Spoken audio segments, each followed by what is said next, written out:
And welcome to the MinnyIce Postcast. Seth Topal and Jake Jensen holding down the fort after the Wild win 6-2 over the San Jose Sharks. 9-6 now on the season. Jake, first off, good to have you back on the Postcast.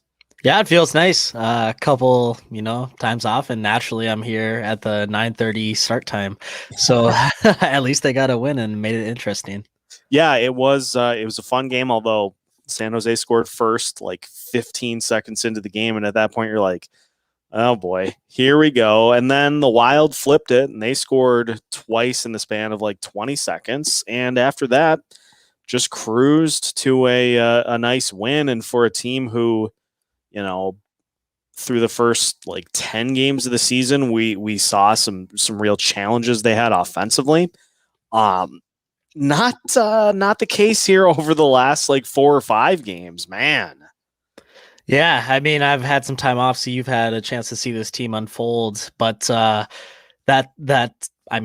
line, I guess you could say, with Rask, Zuccarello, and Kaprizov was just sensational tonight. They each chipped in a goal. Rask ended up getting that empty netter, but it's really nice to see this team start to score some goals and have some fun with it. And it seems like ever since Kaprizov stepped up in this Wild lineup, like that's what's been happening. So like you said, it's really encouraging to see, and somehow this Minnesota Wild team just keeps chugging along, and they're 9-6.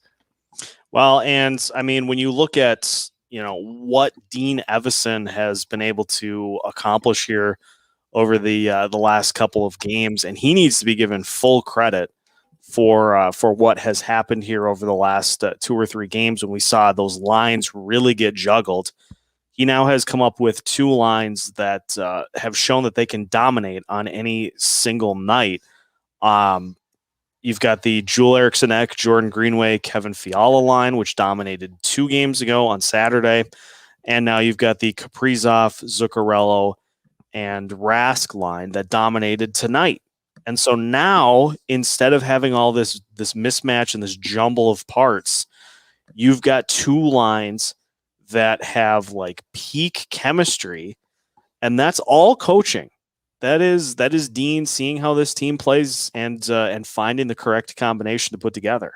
Yeah, and it's getting some players back too. I think enough people at the beginning of the year were like, "Oh, thank God that Zuccarello's back on IR, or he's not playing, or anything like that." And he comes back. The Lizard, everyone's favorite player that Paul Fenton never signed, is back, and he's a superstar for them right now. He's currently just leading this team offensively.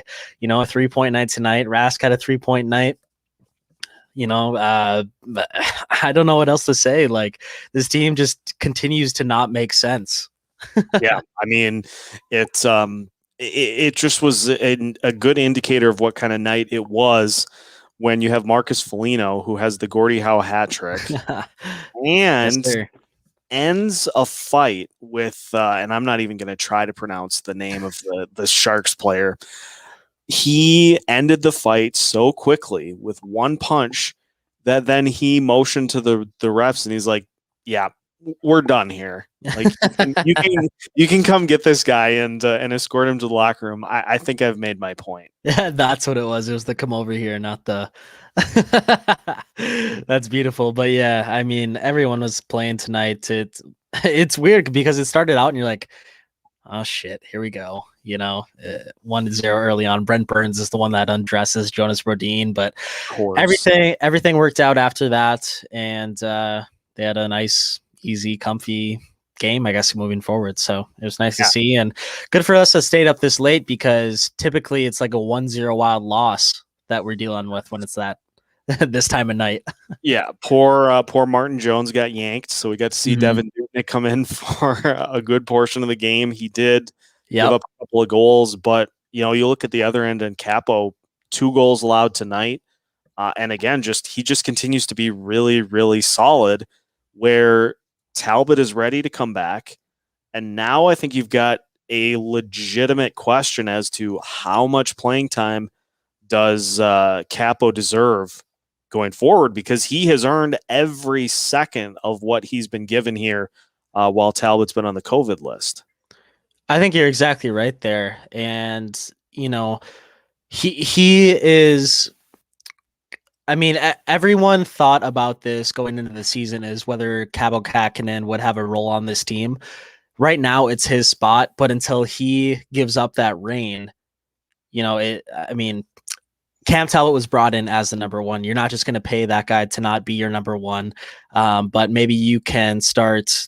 I'm seeing these questions flood in here, and my mind's going all over the place. But until he faults, I don't see a reason why. And there was a couple posts by the Sharks tonight. Everything was, a little bit bonkers at times for him. He does look a little bit unsteady, but other than that, I think that you have to go back to Capo the next game, and then maybe that back-to-back is where you see, Cam Talbot finally make a debut after his COVID bout.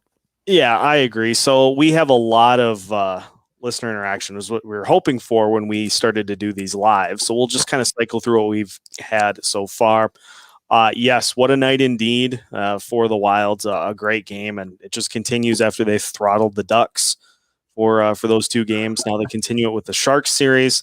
Our boy Alex, yes, line 2. I call it the God line. We'll come up with a better name for it. The God line. I mean, honestly, line 1 and 2 right now are just they're just killing it. And so, we'll figure out a better name for them as we go. Another great point. Ian Cole had a goal tonight. He had a couple of huge hits as well. And, we looked at this as it happened when Greg Pattern was sent to Colorado for Ian Cole. Is kind of one of those, that move maybe on the outside doesn't make a whole lot of sense, but I feel like I definitely said that on the podcast too. I was like, this really doesn't mean anything. And now here we are, and Cole's a hell of a player and a unique mindset. So Guerin knows what he's doing. Our boy State of Hoppy is Kaprizov weighing down his line. I'll hang up and go to bed. I mean, at this point, that definitely has to be the case, right? Because Zuccarello and Rask are just 3 points tonight for each of them, and then Kaprizov only has the 2. Come on, buddy. Seriously, though, like, how fun is that for those two to be with, like, the phenom, the rookie, and for them all to just be like, hey, let's just go out here and just have some fun. There is a lot less pressure on that line than there is now on the top line. But then again, like, both of them have been so good, you don't have to ask much of your bottom 2 lines because the top 2 have been just exquisite. Right. And then your bottom guys are playing amazing as well. And then you get all of that commodity. And this is the exact team I think Dean Avison wanted to happen is 4 lines. You roll with them, you go, hard nose hockey, and here we are. Jack telling our boy Alex McLetty to go to bed. This is like the wheelhouse time. Like midnight to 3 a.m. is the elite thinking time and elite get stuff done because nobody else is awake. So I'll stay up and continue to just do whatever I feel like here. Okay, quick explanation. So not only am I a fan of the Wild, but also, yes, I'm a fan of the Tampa Bay Lightning. I picked them up last season as another team to watch to try to get more into hockey. Sure you did, yep.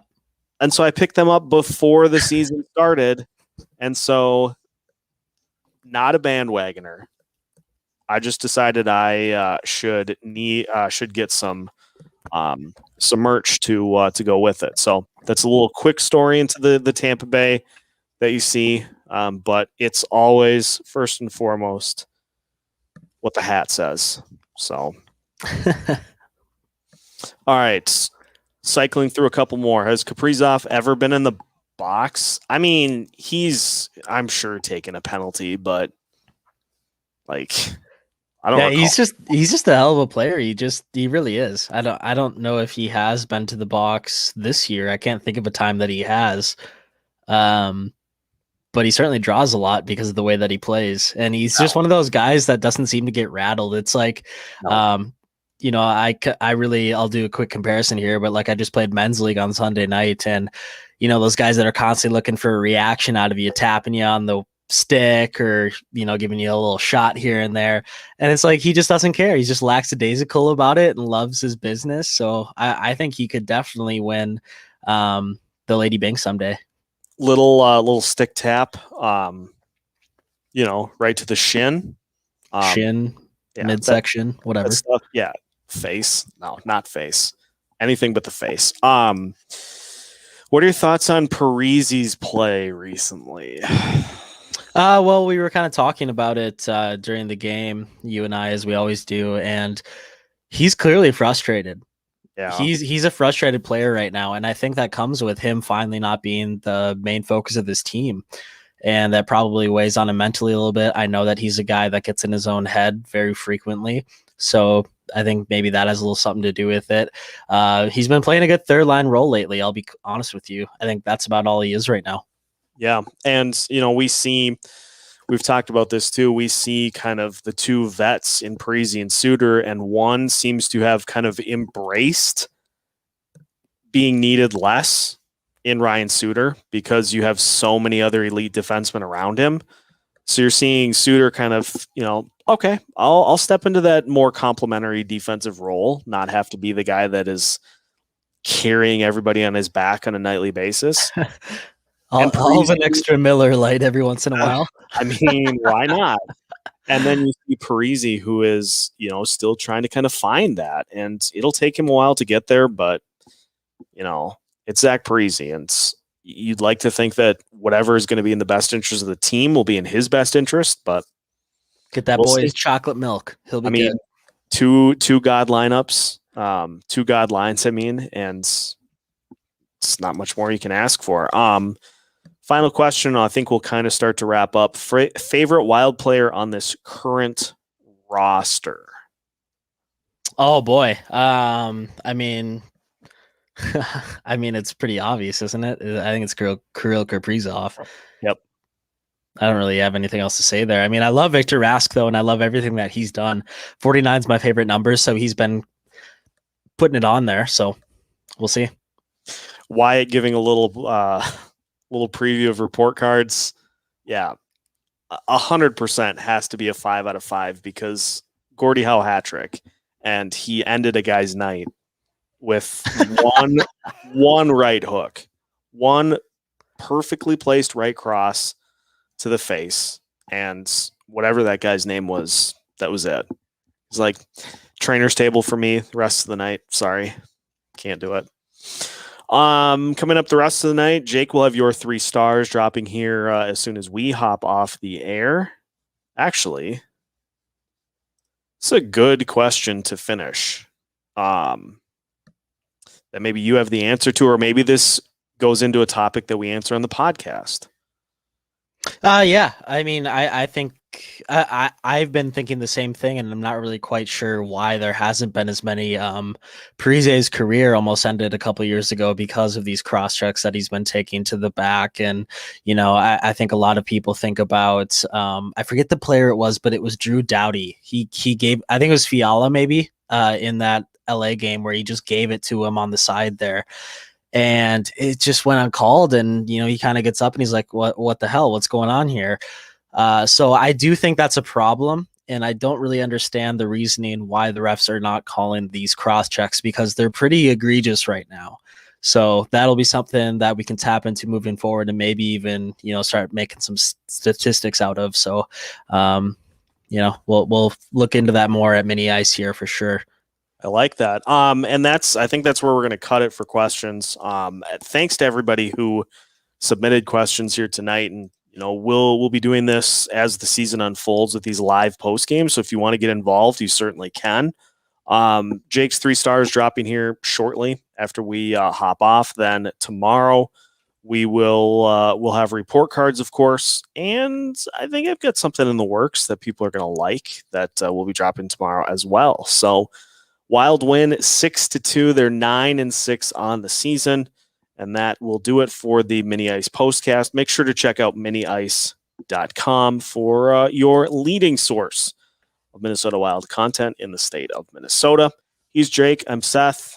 Get some sleep. It's after midnight. We will talk to you a little later this morning with MinnyIce Minutes here at MinnyIce.com.